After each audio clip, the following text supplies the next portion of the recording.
Everything changed one quiet evening behind the high gates of Buckingham Palace, not through some grand scandal or dramatic event, but through a simple envelope, a letter written by Queen Elizabeth II herself before her passing.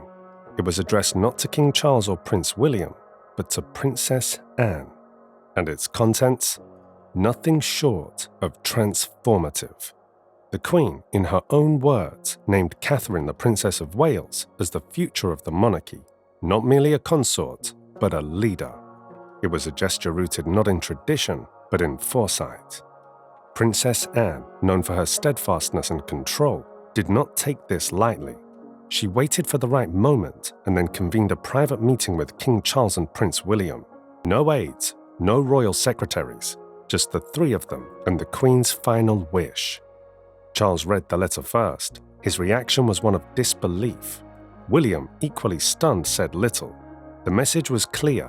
The monarchy's strength lay in the hands of Catherine. At that very moment, Catherine was unaware. She was at home with her children, performing her duties with characteristic grace. She had no knowledge that in a room above, her role within the royal institution was being redefined. The Queen had seen what many had observed over time. Catherine had emerged as the steady, dignified figure the monarchy needed in a rapidly changing world. Anne carried the letter to a larger meeting of senior royal advisors the following day. This time, there was no hesitation. She presented the Queen's words clearly and firmly. While the letter did not alter the line of succession, it carried the authority of a sovereign's final instruction. The message was simple. The future of the crown did not depend solely on bloodline, it depended on character, commitment, and public trust. And in the eyes of the late Queen, no one embodied these values more than Catherine. Unsurprisingly, this revelation caused discomfort among certain members of the institution. King Charles, whose life had been shaped by royal duty and preparation, was taken aback. William, who had always assumed the role of their apparent, was silent, grappling not with jealousy, but with the profound implications of his wife being positioned as the monarchy's greatest hope. Catherine's path to the palace was not that of a traditional royal. Born Catherine Middleton in Reading, she was raised in a middle-class family with no ties to nobility. Her upbringing was grounded in values of discipline, humility, and public service. She did not grow up surrounded by ceremony, but rather by a strong work ethic and a sense of responsibility. Her education, professional pursuits, and even her early courtship with Prince William were handled with remarkable poise and discretion. She met Prince William in 2001 when they were both students at the University of St Andrews in Scotland. They were studying art history and initially became friends through shared classes and university events. Their friendship deepened when they moved into the same student house with a few other friends in their second year.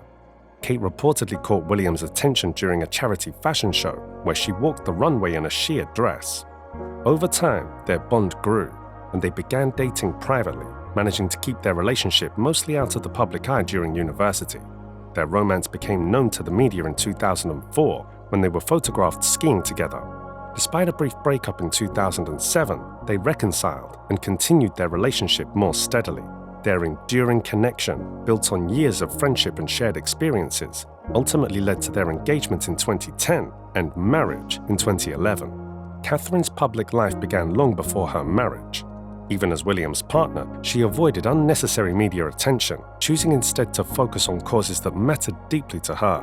She organized fundraisers for UNICEF, supported children's charities, and worked on mental health initiatives, all without fanfare. After marrying into the royal family, she intensified her efforts. She opted to forego wedding gifts in favor of a charitable fund. She donated her hair to cancer charities in private. She visited hospitals, advocated for addiction recovery, and launched early childhood development campaigns. Unlike some royal figures who approached charity as an obligation, Catherine embraced it as a purpose. Her presence at events was not symbolic, it was active. She listened, learned, and she connected. Her manner was not theatrical, it was genuine. And that is precisely why the Queen saw in her the potential to carry the monarchy forward. As word of the Queen's letter began to spread within royal circles, reactions varied. Some resisted, clinging to the rigid hierarchies of the past. Others, particularly the younger generation of royals and advisors, felt a sense of relief. For them, this was not merely about a title, it was about survival. The British monarchy, like any long-standing institution, must adapt or risk obsolescence. There is no denying that Catherine has already played a critical role in reshaping the image of the royal family. Her engagements are meaningful, her conduct is above reproach. She has successfully balanced tradition with modernity, family life with public service, and in doing so, she has gained not only respect, but affection, both at home and abroad. Still, some have questioned whether Catherine would accept such a weighty role. When she was eventually informed of the Queen's letter, her response was characteristically composed. She did not immediately accept or reject the role being proposed. Instead, she requested time to consider the implications, not only for herself, but for her children and the future of the institution. William, meanwhile, found himself in a delicate position. He's always admired and supported his wife, but the notion that the crown's future could rest more heavily on her shoulders than his was a challenging revelation. It was not rivalry, but introspection that consumed him, and yet his support never wavered.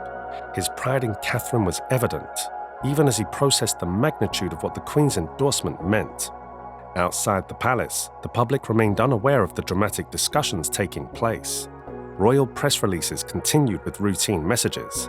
Appearances were scheduled as usual, but within the walls of the monarchy, a quiet but irreversible shift had occurred.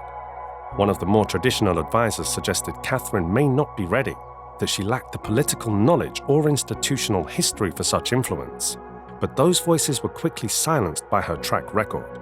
Catherine had already proved that leadership is not about being the loudest in the room, it's about consistency, integrity, and connection. The truth is that the monarchy no longer survives on symbolism alone. In the 21st century, it requires relevance. It must demonstrate value not through pageantry, but through purpose. Catherine represents that evolution. Her life story resonates, her actions speak louder than her titles, and in many ways, she reflects the very values the monarchy wishes to uphold: family, service, resilience, and humility. As for the Queen's letter, it has not been released to the public, nor has the royal family made any formal announcements. But within the palace, the message has been heard. It has changed the tone of internal discussions. It has prompted reconsideration of long-held assumptions, and it has elevated Catherine from Duchess to potential sovereign force. Time will tell how this unfolds. The Queen's wishes may not translate into policy, the line of succession remains unchanged, but the narrative has shifted. Catherine is no longer simply supporting the throne. She is being seen, as she always has been by those who matter, as capable of holding it. It's not about replacing one royal with another, it's about redefining what it means to lead. The Queen saw that, Princess Anne voiced it, and now quietly, the rest of the monarchy must reckon with it.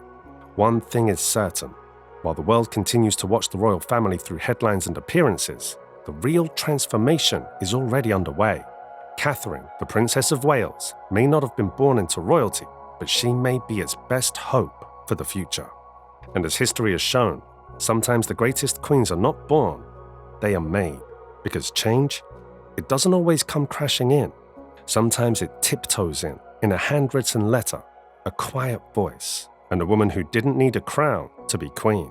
And while the world pretends nothing has changed, those inside Buckingham Palace know the truth. Catherine isn't just the heart of the royal family, she might just be its future. So stay tuned, because this isn't over, not even close.